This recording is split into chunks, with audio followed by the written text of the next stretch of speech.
কোরআনে কারীমের মধ্যে মুমিনের সফলতার বর্ণনা দিতে যে আল্লাহ রাব্বুল আলামিন সূরা মুমিনুনের ৮ নম্বর আয়াতের মধ্যে বলছেন, ওয়াল্লাযীনা হুম লিআমানাতিহিম ওয়া আহদিহিম রাউন।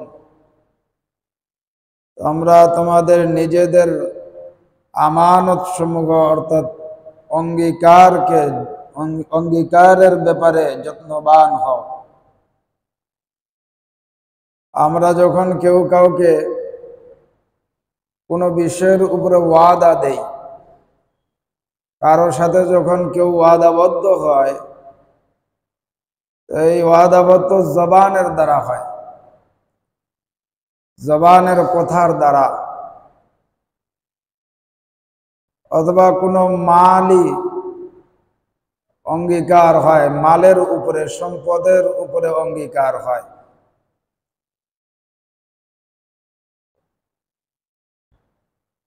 তো এই অঙ্গীকার বা ওয়াদা এগুলো হলো আমানত।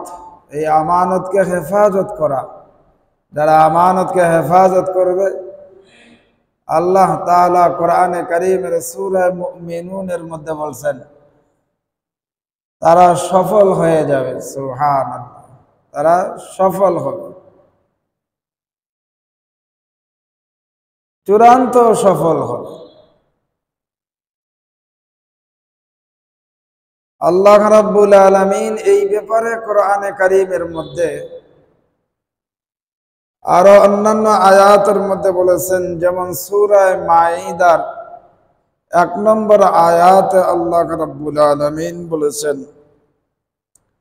ইয়া আইয়ুহাল্লাযীনা আমানু আওফু বিল উকুদ উহিল্লাত লাকুম বাহীমাতুল আনআমি ইল্লা মা ইউতলা আলাইকুম গায়রা মুহিল্লিস সাইদি ওয়া আনতুম হুরুম ইন্নাল্লাহা ইয়াহকুমু মা ইউরিদ। আল্লাহ তাআলা বলেন যে, হে ঈমানদারগণ, ইয়া আইয়ুহাল্লাযীনা আমানু আওফু বিল উকুদ, তোমরা তোমাদের ওয়াদা পূর্ণ করো, অঙ্গীকার পূর্ণ করো। এরপরে আল্লাহ তাআলা সূরা আহজাবের 15 নম্বর আয়াতের মধ্যে এই ব্যাপারে বলেছেন, ওয়ালাকাদ কানু আহাদুল্লাহি মিন ক্বাবলু লা ইউওয়াল্লুনাল আদবার ওয়া কানা আহদুল্লাহি মাসউলা। আল্লাহ তাআলা বলেন যে আল্লাহ রাব্বুল আলামিনের সাথে পূর্বে যে অঙ্গীকার করেছিল যে তারা পৃষ্ঠ প্রদর্শন করবে না, পিছপা হবে না, আর আল্লাহর সাথে কৃত অঙ্গীকার সম্পর্কে ওয়া কানা আহদুল্লাহি মাসউলা, আল্লাহ তাআলার সাথে যে অঙ্গীকার করেছিল এই অঙ্গীকার সম্পর্কে কিয়ামতের দিন আল্লাহ তাআলার কাছে হিসাব দিতে হবে। অর্থাৎ আল্লাহ তাআলা জিজ্ঞাসা করবেন।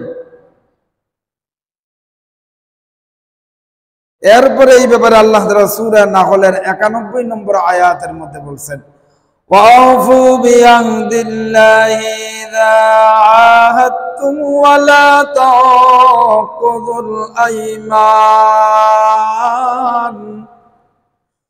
ولا تنقضوا الأيمان بعد توكيدها وقد جعلتم الله। আল্লাহ তাআলা বলেন যে আল্লাহর সাথে যখন কোনো মজবুত ওয়াদা করো তখন তা পালন করো। ইন্নাল্লাহা ইয়ালামু মা তাফআলুন। আর পাকা কসম খাওয়ার পর তা ভেঙ্গে ফেলো না, অথচ তোমরা আল্লাহ তাআলাকে তোমাদের উপর সাক্ষী বানিয়েছো। ইন্নাল্লাহা ইয়ালামু মা তাফআলুন, তোমাদের এই ওয়াদার উপরে আল্লাহ তাআলাকে সাক্ষী বানিয়েছো। তোমরা যা কিছু করো আল্লাহ তাআলা সবকিছুই জানেন এবং দেখেন। তো তোমাদের অন্তরে কি আছে যে আল্লাহ তাআলা ভালো জানেন। অর্থাৎ আমরা আল্লাহ তাআলার কাছে ওয়াদাবদ্ধ হয়েছি, যখনই একটা মানুষ কালেমা পড়ে ঈমান আনে, ঈমান আনার সাথে সাথে আল্লাহ তাআলার কাছে ওয়াদাবদ্ধ হয়ে যায়। কি ওয়াদাবদ্ধ হয়? যে ঈমানের উপরে থাকার জন্য, ঈমানের উপরে চলার জন্য, ঈমান যেন নষ্ট না হয়, ঈমান বিরোধী যত শক্তি আছে ওই শক্তিগুলো যখন আসবে, তো ঈমান বিরোধী সমস্ত শক্তির মোকাবেলা সে করবে, সে পিছপা হবে না। ঈমান বিরোধী যত শক্তি আছে সমস্ত শক্তি মোকাবেলা সে করবে, সে পিছপা হবে না। আর যে ব্যক্তি মুনাফিক, অন্তরে এক আর মুখে আরেক, ওয়াদা করেছে, ওয়াদা ভঙ্গ করার মনোভাব অন্তরের মধ্যে আছে, এদেরকে বলা হয় মুনাফিক। এরা আল্লাহ তাআলার অঙ্গীকার ভঙ্গ করেছে। আল্লাহ তাআলার অঙ্গীকার ভঙ্গ করার কারণে এদের নামগুলো মুনাফিকের খাতায় চলে গেছে। এই জন্য ওয়াদা পূরণ করা, অঙ্গীকার পূরণ করা, কারোর সাথে ওয়াদাবদ্ধ হলে এই ওয়াদা পূরণ করতে হবে। আর যদি আমরা ওয়াদা পূরণ না করি, আল্লাহ তাআলার সাথে ওয়াদা করে এসেছি আর এইদিকে আল্লাহ তাআলার পরিবর্তে অন্য কাউকে ডাকছি, অন্য কারোর সাথে আল্লাহ তাআলার সাথে শরীক করলাম, আল্লাহ তাআলার সাথে অংশীদারিত্ব করেছি, তো আল্লাহ তাআলা বলেন যে এটি হচ্ছে জালিমদের কাজ, এরা হলো জালিম। আল্লাহ রাব্বুল আলামিন সূরা ফাতিরের 40 নম্বর আয়াতের মধ্যে বলেছেন, কুল আরাআইতুম শুরাকাআকুমুল্লাযীনা তাদউনা মিন দুনিল্লাহ আরুনি মাযা খালাকু মিনাল আরদি আম লাহুম শিরকুম ফিস সামাওয়াত আম আতাইনাহুম কিতাবান ফাহুম আলা বায়িনাতিন মিনহু বাল ইন ইয়াইদুয যালিমুনা বা'দুহুম বা'দান ইল্লা গুরুরা। আল্লাহ তাআলা বলেন, কুল বলো, আর আইতুম তোমরা, শুরাকাআকুমুল্লাযী আল্লাহর পরিবর্তে, তাদউনা মিন দুনিল্লাহ যাদেরকে ডাকো সেই শরীকদের কথা, আরুনি মাযা খালাকু মিনাল আরদ সেই শরীকদের কথা ভেবে দেখছো কি? আমাকে দেখাও তারা জমিনে কি সৃষ্টি করতে পেরেছে। মাযা খালাকু মিনাল আরদ তারা জমিনে কি সৃষ্টি করতে পেরেছে, কি তৈরি করতে পেরেছে। আম লাহুম শিরকুম ফিস সামাওয়াত অথবা আসমান সমূহের মধ্যে কি তাদের কোনো অংশীদারিত্ব আছে?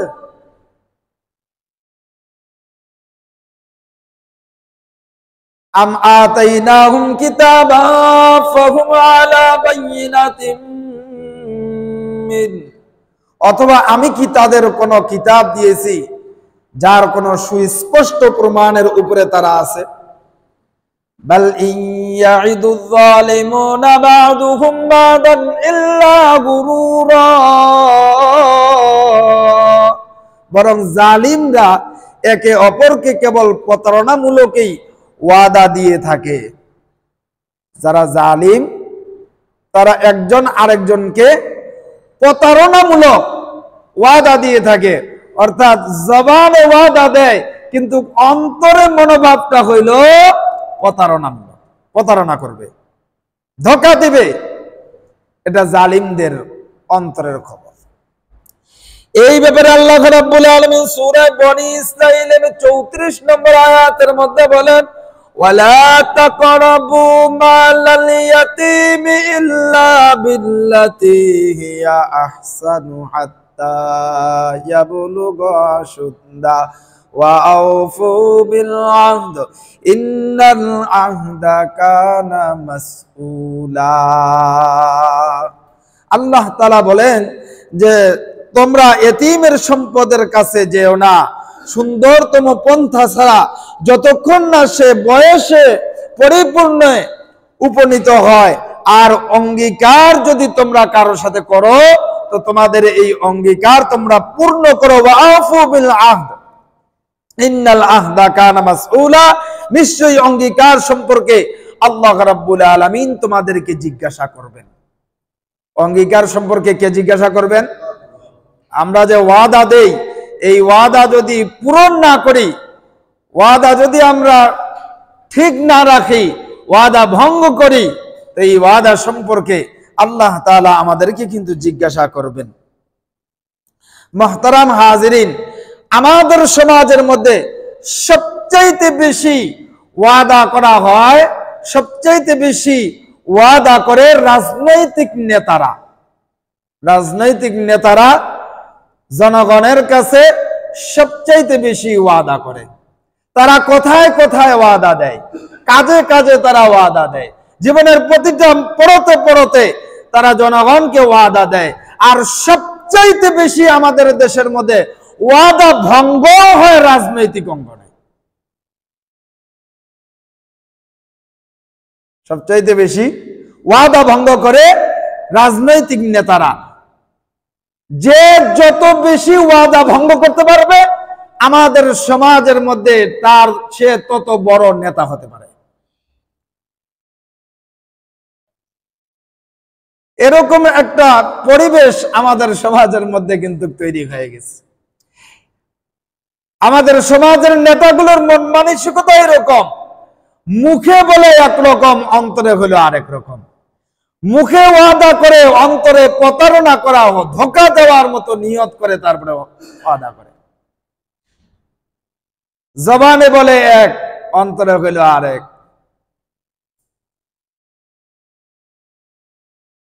এই জন্য ওয়াদা ভঙ্গ করা, যদি ওয়াদা ভঙ্গ হয়ে যায় তাহলে যে ব্যক্তি ওয়াদা ভঙ্গ করবে তার নামটা সাথে সাথে মুনাফিকদের খাতায় চলে যায়, মুনাফিকদের লিস্টের মধ্যে চলে যায়।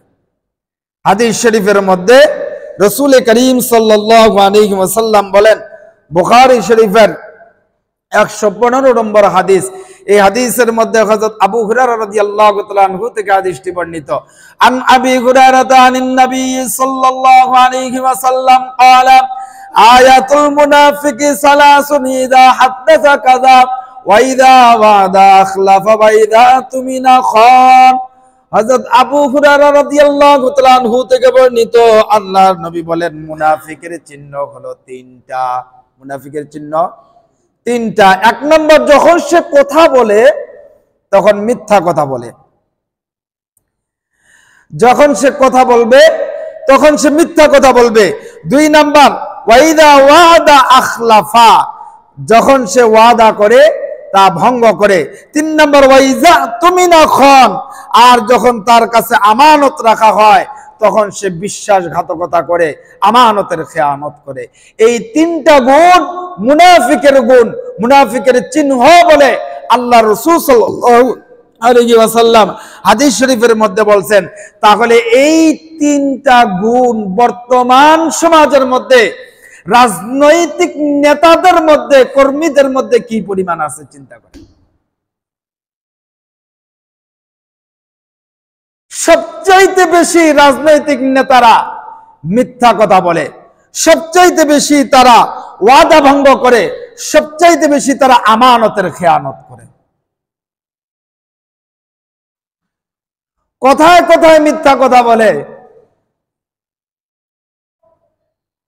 যে আমি জিততে পারলে এই করব, সেই করব, অমুক করব, তমুক করব। যখন জিতে যায় সব ভুলে যায়।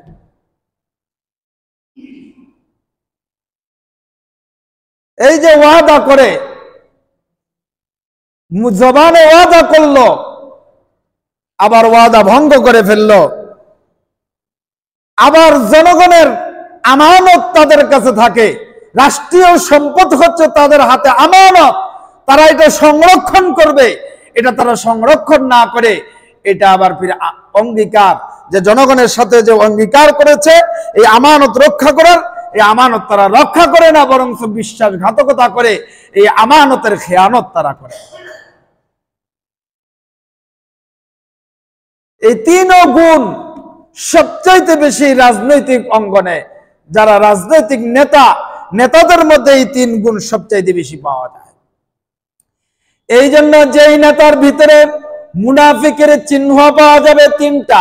এক নম্বর হলো কথা মিথ্যা কথা বলবে, দুই নম্বর আমানতের খেয়ানত করবে, তিন নম্বর ওয়াদা করলে তা ভঙ্গ করবে। এই তিন গুণ যেই নেতার মধ্যে পাওয়া যাবে ওই নেতাকে নেতা হিসেবে গ্রহণ করা যাবে না। ওই নেতাকে নেতা হিসেবে কোনো মুসলমান গ্রহণ করতে পারে না, ওই নেতার সাথে কোনো মুসলমান থাকতে পারে না। এরপরে এই ব্যাপারে আল্লাহ রাসূল সাল্লাল্লাহু আলাইহি ওয়াসাল্লাম বুখারীর 114 নম্বর হাদিসের মধ্যে বলেন, এই হাদিসটি হযরত আব্দুল্লাহ ইবনে আমর রাদিয়াল্লাহু তাআলা আনহু থেকে বর্ণিত। আল্লাহর নবী বলেন, চারটি গুণ যার মাঝে আছে সে মুনাফিক। চারটি গুণ যার মধ্যে আছে সে খাঁটি মুনাফিক। আর যার মাঝে চারটির যে কোনো একটি থাকবে তার মাঝে নেফাকের চিহ্ন আছে, তার দিলের মধ্যে নেফাকের চিহ্ন আছে। চারটির মধ্যে এক নাম্বার হলো আমানত, যার কাছে রাখা হয় সে খেয়ানত করে। দুই নাম্বার যখন কথা বলে মিথ্যা কথা বলে। তিন নাম্বার যখন চুক্তি করে তা লঙ্ঘন করে। চার নাম্বার যখন ঝগড়া করে গালিগালাজ করে। এই চারটি যার ভিতরে আছে সে, আল্লাহর নবী বলেন, সে হলো খাঁটি মুনাফিক। আর এই চারটার যে কোনো একটা যদি কারোর মধ্যে পাওয়া যায় বোঝা যাবে তার অন্তরে মুনাফিকের চিহ্ন রয়েছে।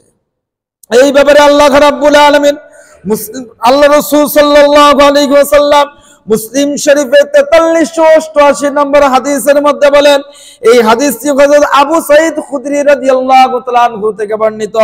আন আবি সাঈদ قال قال رسول الله صلى الله عليه وسلم لكل غادر لواء يوم القيامة يرفع له بقدر على ولا غادر أعظم قدرا من أمير عامة। হযরত আবু সাঈদ খুদরি রাদিয়াল্লাহু তাআলা আনহু বর্ণনা করেন, আল্লাহর নবী বলেন, কিয়ামতের দিন প্রত্যেকটি প্রতারকের জন্য প্রতারণার নির্দেশ রূপে একটি করে পতাকা থাকবে। প্রত্যেকটি প্রতারকের সাথে প্রতারণা যে করেছে এই প্রতারণা করার নিদর্শন স্বরূপ একটি করে পতাকা থাকবে। এরপরে আল্লাহ নবী বলেন, তার প্রতারণার পরিমাণ অনুযায়ী তাদের পতাকা সমূহ উঁচু এবং নিচু থাকবে। উঁচু এবং নিচু করা হবে। যে যত বেশি প্রতারণা করছে তার পতাকা তত উঁচা থাকবে। যে যেই পরিমাণ পতাকা প্রতারণা করবে ঠিক ওই পরিমাণ তার পতাকা উঁচু এবং নিচু করা হবে। এরপরে আল্লাহ নবী বলেন, জেনে রাখো, জনগণের শাসক হয়ে যে বিশ্বাসঘাতকতা করে তার চেয়ে বড় বিশ্বাসঘাতকতা আর কেউ হতে পারে না। আল্লাহ নবী বলেন, ওয়ালা গাদিরি আযমু গদরান মিন আমিরি আম্মাতিন। আল্লাহ রাসূল সাল্লাল্লাহু আলাইহি ওয়াসাল্লাম বলেন, জনগণের শাসক হয়ে, জনগণের নেতা হয়ে, জনগণের প্রতিনিধি হয়ে যারা জনগণের সাথে বিশ্বাসঘাতকতা করে এর চাইতে বড় বিশ্বাসঘাতকতা আর কোনো কিছুই হতে পারে না। এরপরে আল্লাহর নবী সাল্লাল্লাহু আলাইহি ওয়াসাল্লাম বুখারী শরীফের হাদিসের মধ্যে বলেন, হযরত আবু হুরায়রা রাদিয়াল্লাহু তাআলা আনহু থেকে এই হাদিসটি বর্ণিত। আল্লাহর নবী বলেন, আল্লাহ তাআলা বলেছেন, তিন ব্যক্তির বিরুদ্ধে কিয়ামতের দিন আমি আল্লাহ তাআলা স্বয়ং নিজেই অবস্থান করব। তিন ব্যক্তির বিরুদ্ধে আল্লাহ তাআলা স্বয়ং নিজেই অবস্থান গ্রহণ করবেন। এর মধ্যে এক নম্বর যে ব্যক্তি আমার নামে চুক্তিবদ্ধ হয়ে তা ভঙ্গ করেছে। 2 নাম্বার, যে ব্যক্তি কোন স্বাধীন ব্যক্তিকে বিক্রয় করে তার মূল্য ভোগ করেছে।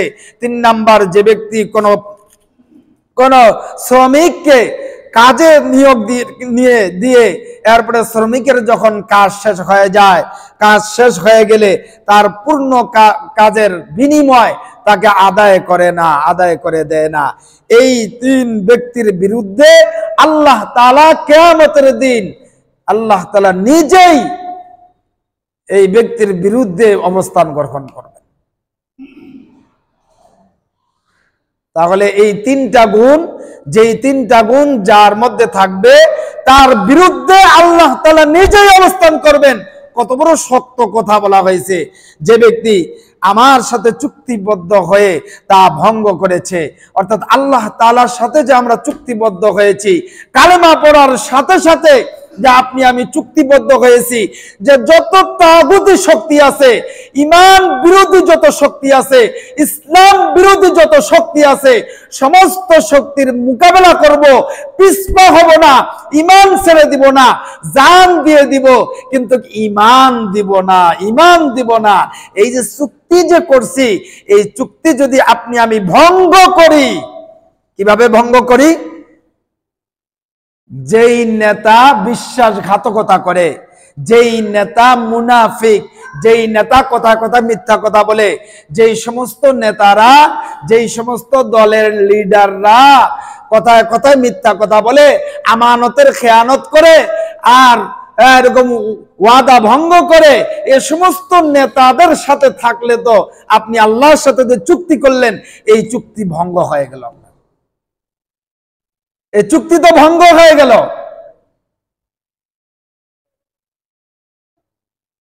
কারণ যে সমস্ত নেতারা মুনাফিক হয়, এরা ইসলাম বিরোধী হয়, আর ইসলাম বিরোধী যে সমস্ত নেতা, এই সমস্ত নেতাদের সাথে থাকলে আপনি কি ইসলামওয়ালা হবেন? আপনারও নামটা ওই ইসলাম বিরোধীর খাতায় চলে যাবে। এই জন্য আল্লাহর জমিনে আল্লাহর দিন প্রতিষ্ঠা চায় না, আল্লাহর আইন প্রতিষ্ঠা চায় না। কারা চায় না? ওই সমস্ত মুসলমানরা চায় না, ওই সমস্ত মুসলমানদের নেতারা চায় না যারা মুনাফিক, যাদের অন্তরের মধ্যে এক আর জবানে হইল আরেক, জবানে কথা বলে, মিথ্যা কথা বলে, ওয়াদা ভঙ্গ করে আর জনগণের সাথে বিশ্বাসঘাতকতা করে, এ সমস্ত নেতারাই হলো মুনাফিক। আর এই সমস্ত মুনাফিক নেতারা আল্লাহর সাথে যে চুক্তি করেছে, এই চুক্তি তারা ভঙ্গ করেছে। এদের সাথে যারা থাকবে তারাও আল্লাহর সাথে চুক্তি ভঙ্গ করার শামিল হয়ে যাবে। কিয়ামতের দিন আল্লাহ তাআলা এই সমস্ত নেতা এবং কর্মী সকলের বিরুদ্ধে অবস্থান করবেন। বলুন তো, আল্লাহ তাআলা যার বিরুদ্ধে অবস্থান করবেন তার বাঁচার মনে উপায় আছে? সে জান্নাতে যাবে নাকি? কি বলেন? বাঁচার উপায় আছে? বাঁচার কোনো উপায় নাই। এই জন্য সাবধান হয়ে যেতে হবে আমাদেরকে। নেতা নির্বাচন করতে গেলে সাবধান হয়ে যেতে হবে। কোন নেতার পিছনে থাকবো? যেই নেতা ইমানের উপরে থাকবে, আমলের উপরে থাকবে, যেই নেতার চেহারার দিকে তাকাইলে আল্লাহর কথা স্মরণ হয়ে যায়, আখিরাতের কথা স্মরণ হয়ে যায়, যেই নেতার সাথে থাকলে ঈমান আর আমলের উপরে থাকা যায়, যেই নেতা নামাজের সময় হয়ে গেলে মসজিদের দিকে নিয়ে যায়, যেই নেতা যখন জিহাদের ডাক চলে আজান হয়ে যায় তখন জিহাদের ময়দানে নিয়ে যায়, যেই নেতা জিকিরের সময় জিকির করায়, এই সমস্ত নেতাদের সাথে যদি আপনি আমি থাকি তাহলে আপনার আমার দুনিয়া এবং আখিরাতে কল্যাণ হবে। আর যদি আপনি আমি আল্লাহর বিরুদ্ধে, আল্লাহর সাথে চুক্তিবদ্ধ হয়ে এই চুক্তি যে সমস্ত নেতারা ভঙ্গ করেছে তাদের সাথে থাকলে তাহলে কিন্তু আমাদের ধরা খাইতে হবে, আমাদের অবস্থা খারাপ হয়ে যাবে। তাহলে 2 নাম্বার হলো, যে ব্যক্তি কোনো স্বাধীন ব্যক্তিকে বিক্রি করে তার মূল্য ভোগ করেছে। স্বাধীন ব্যক্তিকে বিক্রি করে তার মূল্য ভোগ করেছে। এই ব্যাপারে অনেকগুলি মেসাল আছে, এর মধ্যে একটা মেসাল দেই। আমাদের রাজনৈতিক অঙ্গনে যে সমস্ত নেতারা আছে, এই সমস্ত নেতারা কিন্তু অনেক সময় কর্মীদেরকে বিক্রি করে কিন্তু খায়, কর্মী দেখায় চলে এরা। আমরা তো বুঝি না, আমরা তো কইলাম 1 কাপ চা আর 100 টাকার জন্য তার পিছনে দৌড়াই, কিন্তু আমাদেরকে দেখাই আসে কোটি কোটি কোটি কোটি টাকা দেশের সম্পদ আত্মসাৎ করে। এটা তো আমরা বুঝি না। আলহামদুলিল্লাহ এখন আমাদের কিন্তু বুঝে আসছে, আমরা অনেকেই কিন্তু অনেকটা আমাদের বুঝে আসছে। তো যে ব্যক্তি কোনো স্বাধীন ব্যক্তিকে বিক্রি করে তার মূল্য ভোগ করে, এটা একটা মেসাল আপনাদেরকে দিলাম, আরো অনেক মেসাল আছে, ওগুলো অন্য সময় ইনশাল্লাহ দেওয়ার চেষ্টা করবো। এরপরে 3 নাম্বার, যে ব্যক্তি কোনো শ্রমিককে কাজে নিয়োগ করে পূর্ণ কাজ আদায় করে নেয় অথচ তার বিনিময় দেয় না। এটাও কিন্তু অনেক সময় আমাদের সমাজের মধ্যে যার ক্ষমতা বেশি তার এই ওয়াদাটা কিন্তু ভঙ্গ হয় বেশি, এই বিশ্বাসঘাতকতাটা সবচাইতে বেশি হয়। অনেক সময় দেখবেন ক্ষমতার জোরে শ্রমিককে তার পারিশ্রমিক সঠিকভাবে দিতে চায় না, ঠিক সময় দিতে চায় না, গড়িমসি করে, দেরি করে এবং ধান্দা করে যে কিছু কম দেওয়া যায় কিনা, তার উপরে চড়াও হয়, রাগান্বিত হয়। এই যে এই সমস্ত কাজগুলি করে এই সমস্ত ব্যক্তিদের বিরুদ্ধে স্বয়ং আল্লাহ রাব্বুল আলামিন কিয়ামতের দিন অবস্থান গ্রহণ করবেন। এই জন্য মুহতারাম হাজিরিন, আমরা আমাদের ওয়াদাগুলো জবানে যখনই কোনো মুসলমান ভাইয়ের সাথে কোনো রকম ওয়াদা করব, চাই সেটা ব্যক্তি জীবনের ওয়াদা হোক, চাই সেটা পরিবারের সদস্যদের সাথে ওয়াদা হোক, চাই সেটা সামাজিক আমার মুসলমান ভাইদের সাথে আমার এরকম ওয়াদা হোক, সমস্ত ওয়াদা আপনাকে আমাকে কিন্তু পূরণ করতে হবে। আর পূরণ করার মন মানসিকতা নিয়েই আপনাকে আমাকে ওয়াদা করতে হবে। এই জন্য সাবধান হতে হবে, ওয়াদা যে আমি করতেছি এই ওয়াদাটা আমি পূরণ করতে পারবো কি পারবো না, এটা ওয়াদা করার আগে চিন্তা ভাবনা করা লাগবে। এটা চিন্তা ভাবনা করে এরপরেই ওয়াদা করা লাগবে। আল্লাহ রাব্বুল আলামিন আমাদের সকলকে আমাদের ব্যক্তি জীবন, পারিবারিক জীবন, সামাজিক জীবন, জীবনের প্রতিটা পরতে সমস্ত ওয়াদাগুলো, যে সমস্ত জায়গায় আমরা ওয়াদা করি, এই ওয়াদাগুলো আমাদেরকে পরিপূর্ণভাবে আদায় করার তৌফিক দান করেন। ওয়াদা ভঙ্গ থেকে আল্লাহ তাআলা আমাদেরকে হেফাজত করেন, বলেন আমিন। আমাদের মসজিদের ছাদের কাজ চলতেছে, আগামী শনিবার, আগামীকালকে ছাদ ঢালাই হবে। আমি বলেছিলাম গত পরশুদিন আপনাদের কাছে কিছু সহযোগিতা চাওয়া হয়েছিল, তো ছাদ ঢালাইয়ের ব্যাপারে এরকম খোয়া লাগবে, সিমেন্ট লাগবে, এরপরে বালু লাগবে, মিস্ত্রি খরচ আছে, এই সবগুলি মিলিয়ে আপনারা যে যতটুকু পারবেন সহযোগিতা করবেন। আল্লাহ তাআলা আমাদের সকলকে কবুল করেন। যারা সুন্নাত কাবলা আজমা চারা কাছে